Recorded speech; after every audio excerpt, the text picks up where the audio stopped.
हूँ question sir. मैं आपके लिए लेकर आया हूँ साइंस का बहुत ही इम्पोर्टेंट टॉपिक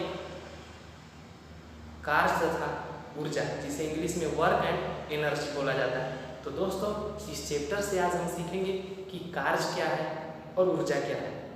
तो दोस्तों, अपने लाइफ में जो भी काम करते हैं वो सब कार्य है। फिजिक्स के हिसाब से ये कहता है कि यदि किसी वस्तु में बल लगाने के बाद वस्तु प्रारंभिक स्थिति को चेंज कर देता है, तब समझेंगे कि मेरा काम हुआ। जैसे कि कोई वस्तु अगर ये हम ले लिए और इस वस्तु में हम बल लगाते हैं और बल लगाने के बाद ये वस्तु पहले जहाँ था वहीं रह जाए, तब हम कहेंगे कि ये कार्य नहीं हुआ। लेकिन जब बल लगाएं और ये वस्तु यहाँ से चलकर यहाँ आ जाए, अर्थात स्थिति को, प्रारंभिक स्थिति को चेंज कर दे, तब हम कहेंगे कि कार्य हुआ। दूसरे स्थिति में हम ये डिफिनेशन देख सकते हैं कि कार्य को W से सूचित करते हैं, वर्क। कार्य को W से सूचित करते हैं, इसका SI मात्रक जूल होता है, जिसे J से सूचित करते हैं। तो दोस्तों, एक दूसरा फॉर्मूला हम इस तौर पर बता सकते हैं कि W बराबर होता है F, फोर्स गुने विस्थापन। कार्य बराबर होता है बल गुने विस्थापन। तो इससे आप डिफिनेशन बना सकते हैं कि जब किसी वस्तु में फोर्स लगाया जाता है, बल लगाया जाता है, तथा जो विस्थापन होता है, जब इस वस्तु में हम बल लगाएं और बल लगाने के बाद जो विस्थापित हुआ वस्तु, उसके गुणनफल को ही कार्य कहेंगे। तो चलिए फ्रेंड, इतना तो हम लोग जान गए हैं। अब ये जान लेंगे कि ऊर्जा क्या होता है। ऊर्जा कार्य करने की क्षमता को ही ऊर्जा कहते हैं। इसका SI मात्रक भी जूल होता है।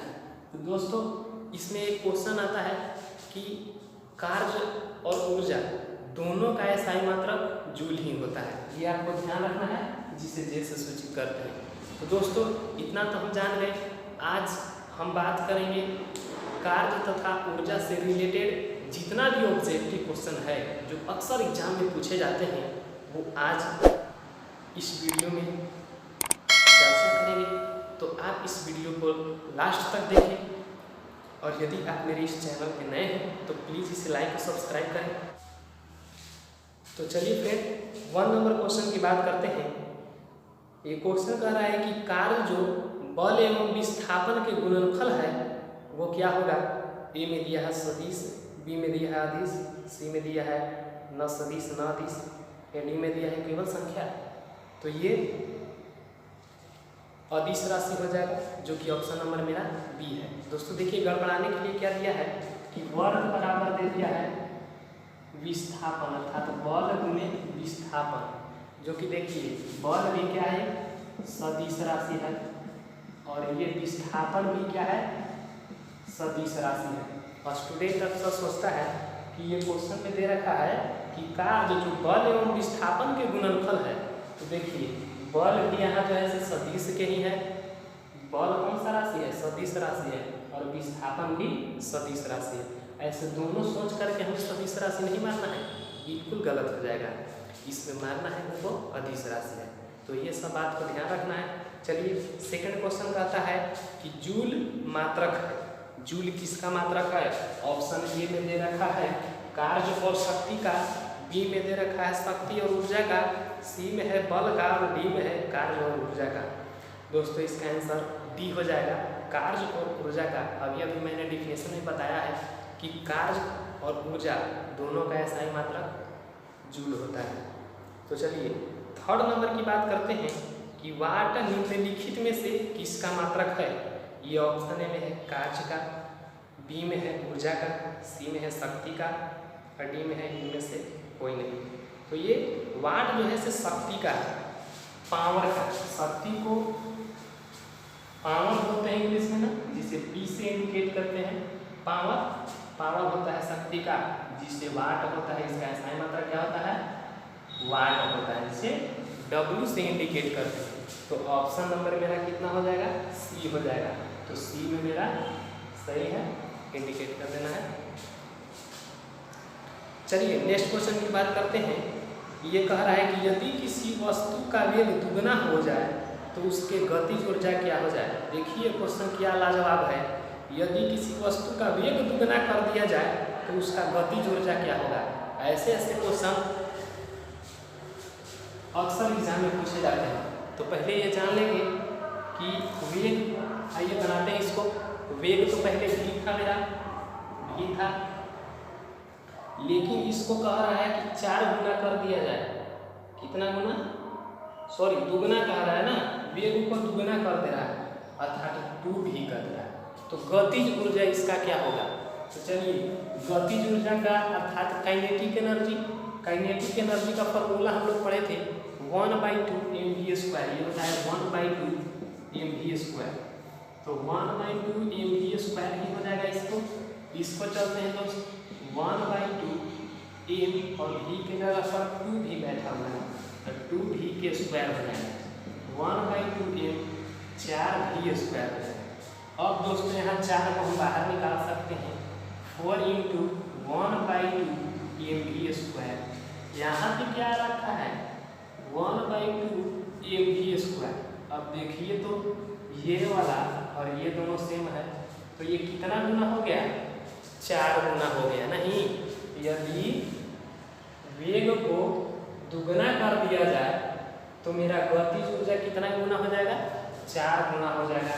रटना नहीं है। यदि आप रट जाते हैं इसको तो भूल जाएंगे एग्जाम में, लेकिन आप समझ जाते हैं, बनाने के लिए सीख जाते हैं तो आप कभी नहीं भुलाइएगा। तो देखिए इस तरह से मेरा आ गया 4 गुना। तो आंसर में कितना हो जाएगा 4 गुना हो जाएगा, जो कि ऑप्शन नंबर बी में दे रखा है। बी में दे रखा है 4 गुना। 4 बी पर टिक अप कर लेंगे। चलिए नेक्स्ट क्वेश्चन कहता है कि पटना के गोल घर पर बैठे लड़के के पास क्या है भाई।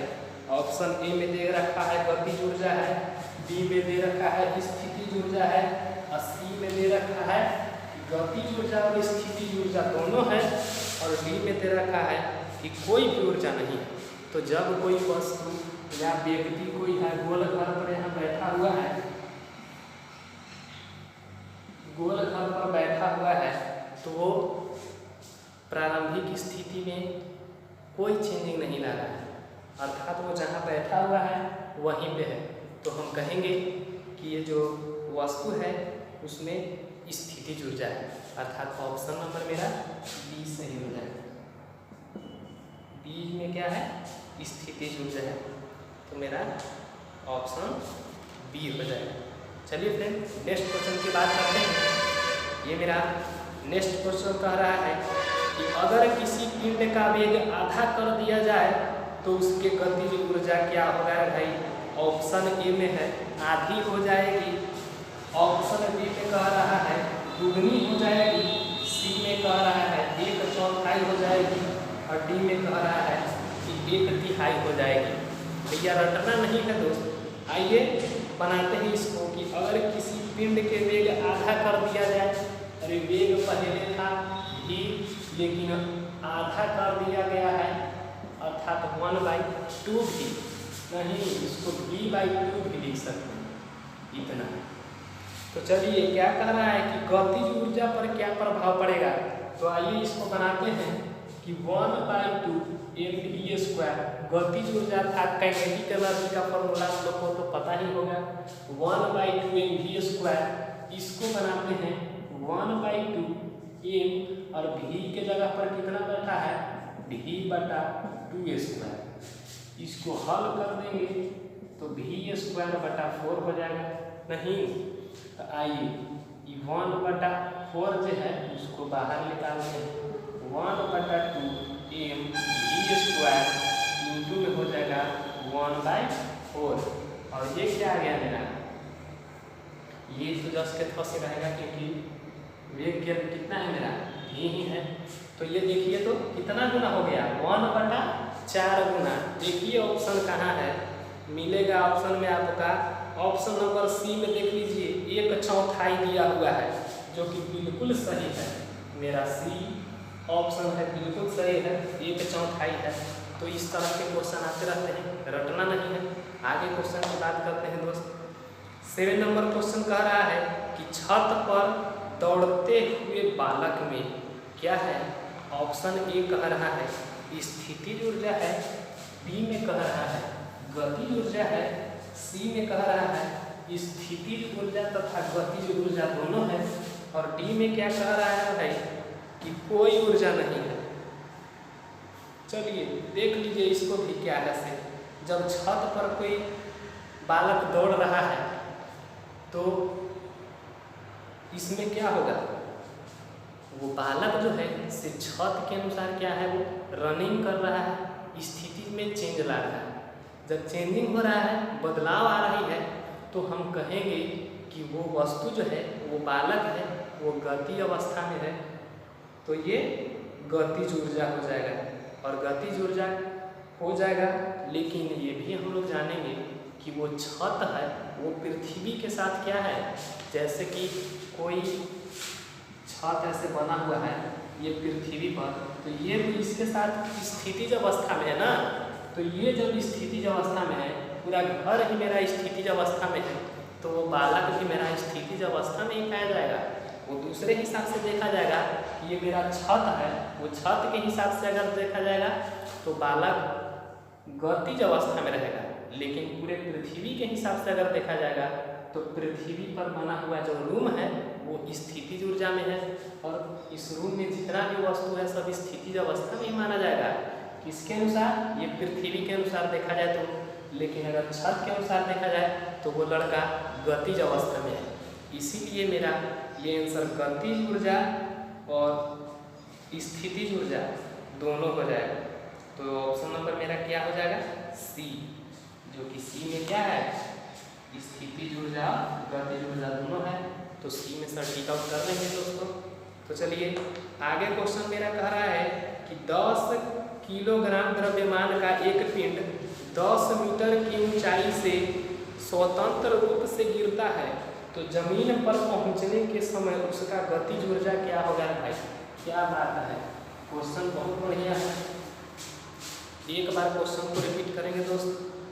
10 केजी के द्रव्यमान है, एक पिंड 10 मीटर की ऊंचाई से स्वतंत्र रूप से गिरता है, तो जमीन पर पहुंचने के समय उसका गतिज ऊर्जा क्या होगा? जो दिया है से पहले लिख लेंगे, वो जो 10 केजी दिया हुआ है द्रव्यमान, द्रव्यमान कितना हो जाएगा?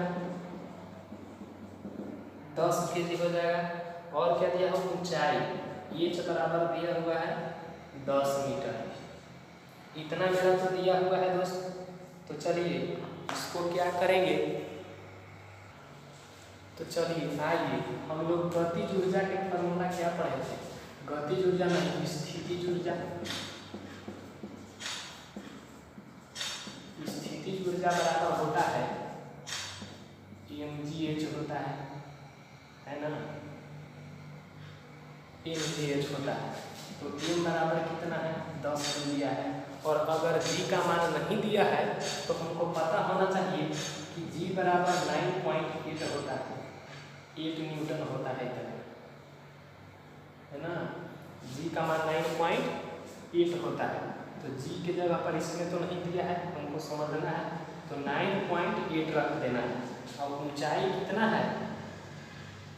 ऊंचाई मेरा 10 मीटर से गिर रहा है ना, इसमें ध्यान देना है। सोचने वाली बात है कि यहाँ दिया हुआ है क्वेश्चन में कि 10 किलोग्राम द्रव्यमान की एक पिंड 10 मीटर ऊंचाई से ऊपर से स्वतंत्र रूप से गिर रहा है, तो उसका गतिज ऊर्जा क्या होगा? जब इसमें गतिज ऊर्जा पूछ रहा है दोस्त और हम निकाल रहे हैं स्थितिज ऊर्जा में, तो सोचने वाली बात है कि ये स्थितिज ऊर्जा का फॉर्मूला मैंने क्यों लगाया है। तो यदि कोई वस्तु ऊपर से गिर करके नीचे आ गया, तो नीचे जब आ गया तो स्थितिज अवस्था में ना होगा। जैसे कि पृथ्वी पर पूछ रहा है कि बताइए कि जमीन पर पहुंचने के समय इसका गतिज ऊर्जा क्या होगा, तो जब जमीन पर पहुंच ही गया तो वो तो स्थितिज ऊर्जा में ना हो गया। इसीलिए हम फॉर्मूला गतिज ऊर्जा को न डाल करके स्थितिज ऊर्जा को रखेंगे। तो स्थितिज ऊर्जा बराबर होता है mgh होता है, तो इस पर वैल्यू रखेंगे दोस्त, आ जाएगा मेरा आंसर 9800 पॉइंट यहाँ बैठ जाएगा, अर्थात कितना हो जाएगा 980 ऊर्जा के सही मात्रा जूल होता है। ये देख लीजिए ऑप्शन नंबर मेरा सी में आ गया, ऑप्शन नंबर सी में है, बिल्कुल टिक आउट कर देना है। तो इस तरह से आपको बनाना है। आइए नेक्स्ट क्वेश्चन की बात करते हैं। ये 9 नंबर क्वेश्चन कहता है कि द्रव्यमान m के कण का रेखीय संवेग p, क्या कह रहा है क्वेश्चन, द्रव्यमान m के कण का रेखीय संवेग p हो तो उसकी गतिज ऊर्जा क्या होगा। देखिए क्या लाजवाब क्वेश्चन है। यदि उसका संवेग p कर दिया है, संवेग p कर दिया है नहीं, तो गतिज ऊर्जा क्या होगा है। तो गतिज ऊर्जा का फॉर्मूला यही ना होता है 1/2 mv²। काइनेटिक एनर्जी जिसको बोलते हैं, काइनेटिक एनर्जी 1/2 mv²। आइए p बराबर क्या होता है, संवेग बराबर होता है, संवेग बराबर होता है mv होता है, मास गुणे वेलोसिटी। तो आइए यहाँ से अगर हम v के मान निकालते हैं तो p बटा कितना हो जाएगा दोस्तों, m होगा कि नहीं होगा। ये m इधर गुना में है, इधर आएगा तो भाग में हो जाएगा। तो आइए 1/2 mv² हो जाता है। तो 1/2 m, अब v के जगह पर कितना वैल्यू रखना है, p बटा m रखना है, क्योंकि हमको संवेग का मान ज्ञात करना, संवेग निकालना है इसमें। तो चलिए p बटा हो जाएगा m के होल स्क्वायर, स्क्वायर है तो स्क्वायर हो जाएगा 1/2 m p² बटा m²। आगे चलते हैं 1/2 m p² और बटा में m² है तो m गुने m, एगो m से एगो m कट जाएगा तो बचा कितना p² बटा 2m। यही मेरा आंसर होगा। तो देखिए तो ऑप्शन नंबर मेरा क्या में है, p² बटा 2m। देखिए ऑप्शन नंबर डी में मेरा दिया हुआ है, जो कि टिक आउट कर देना है p² बटा 2m। तो चलिए मेरा 10 नंबर क्वेश्चन कहता है कि 1 ग्राम और 4 ग्राम के दो पिंड समान गतिज ऊर्जा से गतिशील है तो उसका संवेग का अनुपात क्या होगा। संवेग का अनुपात पूछ लिया है दोस्तों। तो देखेंगे कि इसमें दिया हुआ क्या है कि दो पिंड है, जिसमें एक पिंड का द्रव्यमान मेरा था m1 बराबर दिया हुआ है 1 ग्राम और m2 का मान दिया हुआ है 4 ग्राम, इतना दिया हुआ है। तो संवेग का अनुपात पूछ रहा है दोस्तों। इसमें दे रखा है पहले कि गतिज ऊर्जा जो है से दोनों का सेम है, इक्वल है। तो आइए बराबर करते हैं 1/2 mv² बराबर 1/2 mv²। दोनों का बराबर दिया हुआ है। तो आइए ये 1/2 m, देखिए इसमें संवेग का अनुपात पूछ रहा है तो संवेग तो इसमें लाना होगा, अर्थात संवेग बराबर होता है mv। तो v बराबर क्या हो जाएगा, p बटा में m, गुना में n भाग में हो जाएगा। तो v के स्थान पे p बटा m को रख देंगे, p बटा m के स्क्वायर बराबर 1/2 m p बटा m के स्क्वायर। तो आइए 1/2 m गुने p² बटा m² बराबर 1/2 m गुने p² बटा m²। देखिए m m कट जाएगा, एक m से एक m कटेगा, बाकी एक m रह जाएगा। यहाँ एक m से एक m कटेगा, बाकी एक m रह जाएगा। और 1/2 से 1/2 खत्म हो जाएगा बराबर दोनों संख्या। तो ये क्या हो गया p² बटा m और बराबर p² बटा m। ये p1 मान लेंगे, इसको p2 मान लेंगे, है ना। तो आइए आगे बनाते हैं, p² बटा p2 करते हैं, मान रख देते हैं इसका। m का मान कितना है, m1 के मान m1 है, ये m2 ले लेंगे, ये m2 m1। तो m1 के मान मेरा 1 दिया हुआ है और p² बटा में m2 का मान कितना दिया हुआ है 4 ग्राम। तो m2 के स्थान पे कितना रख लेंगे, 4 ग्राम रख लेंगे। चलिए इसको हल कर दीजिए, p² बटा p2 के स्क्वायर बराबर 1/4 हो जाएगा। अब इसको इतना लिख सकते हैं p1 बटा P2 के होल स्क्वायर बराबर 1/4। आगे देखिए P1 बटा P2 बराबर रूट अंडर 1/4 हो जाएगा। इधर स्क्वायर में बराबर को साइड जाएगा तो रूट चढ़ जाएगा, तो ये रूट चढ़ गया है। तो चलिए ये हो जाएगा P1 बटा P2 बराबर 1/2 हो जाएगा। 1 का वर्गमूल 1 और 4 का वर्गमूल 2 हो जाएगा। तो आइए कितना आ गया मेरा P1 अनुपात P2 बराबर 1/2।